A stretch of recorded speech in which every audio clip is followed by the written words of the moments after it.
Hello, everybody, and welcome to this month's edition of the Seekers Forum. We're going to be talking today about praising self help and wresting hope from cynicism. Again and again in the Seekers Forum, we keep returning to this theme of optimism as it relates to spiritual life. As seekers of the truth, we do our best not to delude ourselves into pretending that reality is different than it is. We avoid gullibility and cheering ourselves up with denial. And we do our best to live peaceably with things as they are. The optimism that we hope to cultivate is based in reality, not fantasy, and depends on surrendering to a higher will and letting go of the idea that we know what's coming. When we're able to do this, optimism arises naturally. We remember that life is always beginning, taking new forms, adapting, and evolving. We know that we are not in control and that this is a good thing, since life is immeasurably smarter than we are and frequently has surprises up its sleeve that we would never have predicted. When we look truthfully at things as they are, we're forced to admit how little we know about our existence. And this fact, instead of discouraging us, actually becomes a source of hope and optimism. It's a relief not to know or pretend to have a crystal ball about the future. A major feature of pessimism is the assumption that we know what's coming. The pessimist writes his hopelessness large across the universe and extrapolates false assumptions about the future based on old knowledge. Pessimists and cynics are often people who refuse to imagine things differently. And that's why I call pessimism a failure of the imagination. It's much easier to resign ourselves to despair than it is to hope, or call on the powers of the creative spirit to help us when we cannot help ourselves. True optimism is based on spiritual laws, and it takes its inspiration from nature itself, which frequently finds a way to survive even in the worst conditions. This form of optimism doesn't say that everything's going to work out just fine, that we'll get just what we want, that everything is just lemonade in the making.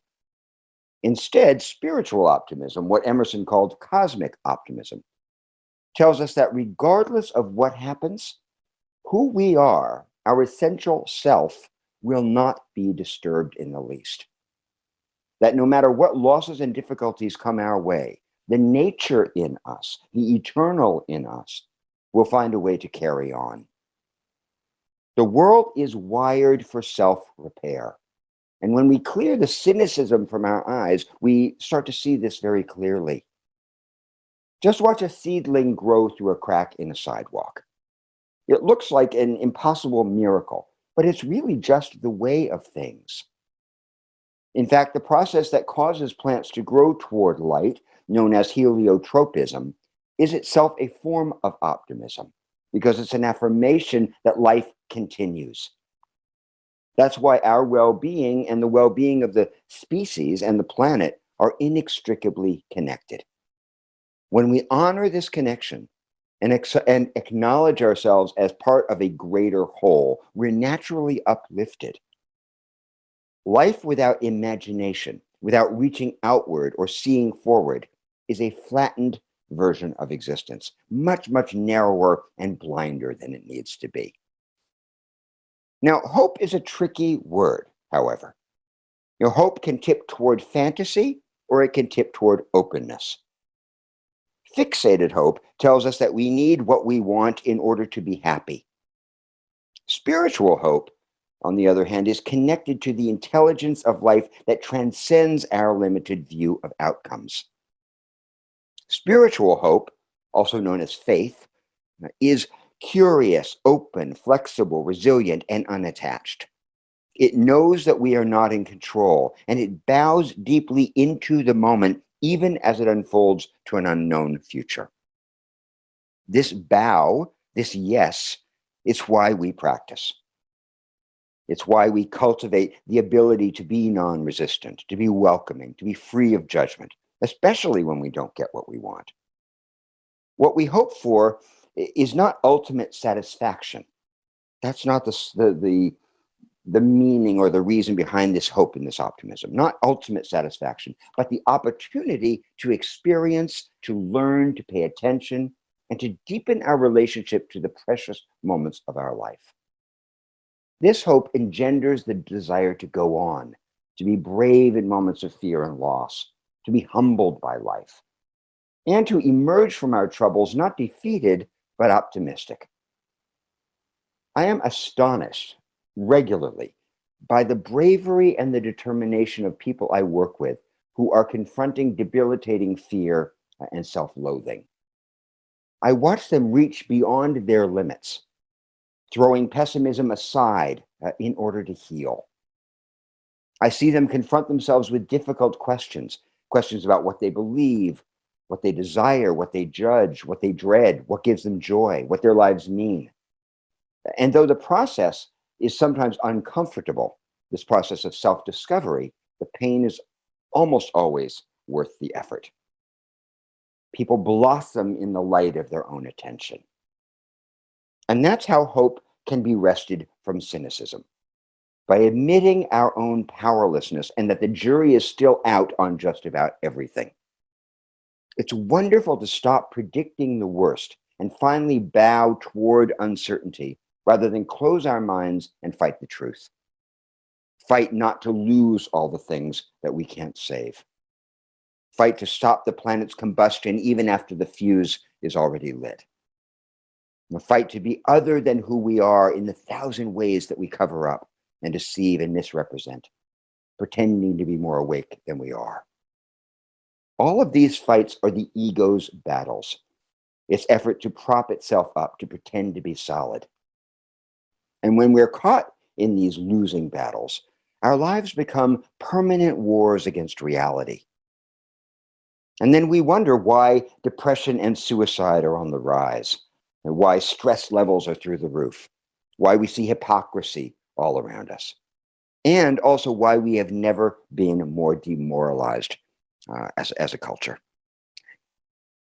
Fighting creates friction, which causes imbalance, which leads to pain and burnout and waste. Now, the antidote to this misery is surrender. Unconditional surrender to the intelligence that gave us life and is moving us where we need to be. When you're linked to this intelligence, you know you're there. It's like finding a warm current in a very cold stream. At every moment of our lives, we're given the choice to swim toward this current or away from it. Do we align ourselves with the force of creation, inform ourselves with the power of God? Do we ride the wave of the present moment? Or do we refuse what we're given, fight the current, and drown out the spirit that wants to guide us? This is a very important question. Because when we do this, we're stopped by cynicism and pessimism and bitterness. And that becomes they become the flavors of our lives. We see the world through the eyes of resistance. Nothing seems to measure up, least of all us. It's almost as if an antagonistic, even malignant force seems to undercut our existence. We wade through our lives instead of swimming, much more aware of the mud that's sucking under our feet than we are of the miracle of life before us. I say this from experience because I used to be a terrible cynic. Nothing seemed to measure up. I'd grown up in an impoverished home, and I'd inherited a depressive view of the world. I wasn't a person who advertised my misery, but secretly, I viewed the world askew, always tilting toward disappointment. And needless to say, this had very negative impacts on many areas of my life, from relationships to self-confidence to spirituality, because it focused on a flat, narrow way of seeing. In this flat, narrow vision that I carried of myself in the world, it was as if I was playing a losing hand in a game that was rigged and would never pay out. And then one day, I had an experience that showed me what I was up to. It showed me the error of my thinking. I was in India, up in the Himalayas, and I was looking out over this beautiful valley of pine trees and expanse. I sat there for a long time, very quietly. My mind was at peace, everything seemed right with the world until my eye fell on a telephone pole in the very, very far distance. In spite of the sunshine, the evergreen air, the monastery on the hill with its prayer flags rippling in the breeze, I suddenly couldn't see any of it because my mind became fixated on that telephone pole and the disappointment of it being there, which seemed to prove once again that life would always let you down. I watched a kind of domino row in my head start collapsing from happiness to cynicism. It was as if a part of my psyche couldn't wait to get back there, away from all of this grandeur and spiritual beauty, back to my narrow, small, flat, familiar world. And that's when I realized that cynicism was everywhere in my life. That in fact, cynicism was my ballast. It was my anchor to the tragic world. It belonged to a boat that I had been born onto that was always sailing toward troubled waters. But it wasn't who I was anymore, that person on that boat that was bound to sink. It didn't reflect what I'd seen, what I'd learned. It didn't reflect the deepest truth, certainly, and it absolutely didn't make me happy. And it was sometime on that trip to India that my depressive mind, my depressive worldview finally made a decisive turn away from darkness and pessimism toward gratitude. Eventually, and with practice, I stopped focusing on what was missing and I finally started to see what was there. And this included all the things that I couldn't see, which fascinated me most of all: the spiritual mysteries, the way that perspective was everything, and that reality, what we call reality, follows perspective. And most of all, that I had a choice of which way to turn. And the same is true for all of us. Do we dare to hope, to surrender to the unknown, to assent to the current that's carrying us? Do we see the beauty in imperfection? Or do we imagine that beauty requires idealism and the attainment of some unnatural, impossible standard? Ask yourself, do you fall prey to cynicism as a result of disappointment or wounded entitlement? Do you imagine that life should be different somehow, that you deserve more, that nothing quite measures up, or even if it does, not for long? Are you able to be hopeful knowing that you're not in control and that the future will probably not fit into your plans? Can you be flexible in adversity and face challenges when they come with grace and with focus, and then swim on when adversity has passed? Or do you create a story of hardship and pessimism and victimization that keeps you trapped in those cold waters? And what about optimism? As the world becomes scarier and more dangerous, are you able to be happy anyway? Can you contribute without self judgment? Can you recognize your limitations and not turn the troubles of the world against yourself? Or do you believe that suffering demands suffering and that daring to hope in scary times is a setup for heartbreak and irreversible loss? These are very important questions to ask ourselves, particularly today when the light is more urgently needed than ever. Let me just tell you about a woman I know whose life was radically changed when she was able to cure herself of pessimism. Alicia was a sad looking woman in her late 40s whose husband had been diagnosed with a chronic form of leukemia. When Alicia came to me as a student, she felt that her life was more or less over, that her husband's medical condition made happiness an impossibility for her. Not because his care was so overwhelming, but because of what it had done to the story she carried of what she deserved, which did not include an invalid husband. Alicia was highly empathic. She loved her husband dearly, and she was devoted to their relationship. And yet her core narrative had been ruptured, and she was having a terrible time finding her way back to any sort of well-being. As if to mirror this internal conflict, Alicia's own body had started to betray her in the form of unnecessary accidents and lapses in self-care that left her feeling decades older than she was. Alicia hoped that writing about her experience could help her tolerate her fate and find the strength to carry on. Well, the work went very slowly at first. Weeks and months of meetings went by. I helped Alicia work through a process of personal excavation that was focused not on her marriage, but on the core narrative that was causing her to suffer. She explored her own entitlement issues as the only daughter of a wealthy family and parents who had told her that she deserved everything. She started to realize how her parents' expectations and neuroses and traumas had become her own emotional inheritance.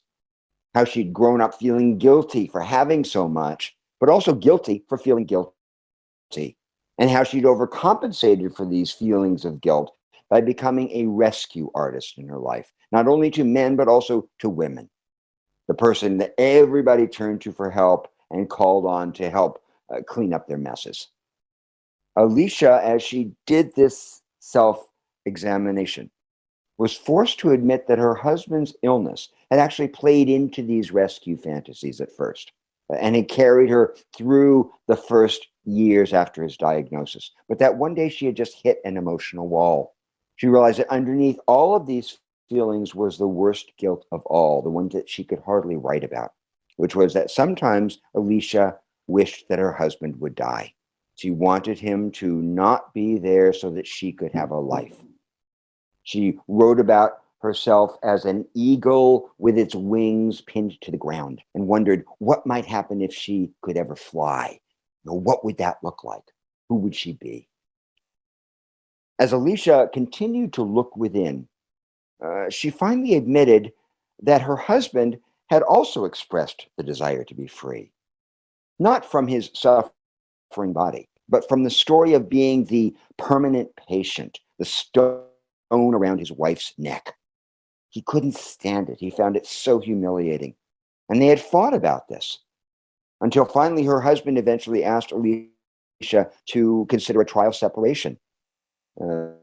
His own sister was a widow and could move in and take care of him. At first, Alicia was really put off by this. She found it outrageous and a little bit offensive. How could she leave him? How could he suggest that? He was her fate. It was her duty to care for him, even though they got along worse and worse. And Alicia had long since moved to a separate bedroom. And this brought her to another core narrative that was blocking her path. The idea that her primary role in life was to rescue people, that she was the fixer, the one that everybody could count on to make things better. If she wasn't that person, Alicia asked herself, then who was she? And that finally led her to admit that who she was a 45-year-old woman who had lost all of her hope, who was disappointed to her core, who hated her life, and needed to change if she was to survive whatever was coming down the pike. In other words, it was no longer about her husband. It was really about herself. Well, one day, Alicia canceled our weekly appointment. She said that her husband wanted to start couples therapy, which sounded terrific to me. And I was happy that she seemed to be redirecting herself toward a different way of looking at happiness. Well, I heard nothing from her for close to a year. And then one day I received a letter from Alicia that really amazed me. She told me that she and her husband were no longer together. In therapy, they had discovered that while they were the best of friends, the romantic love between them really was gone. And her husband still wanted that in his life.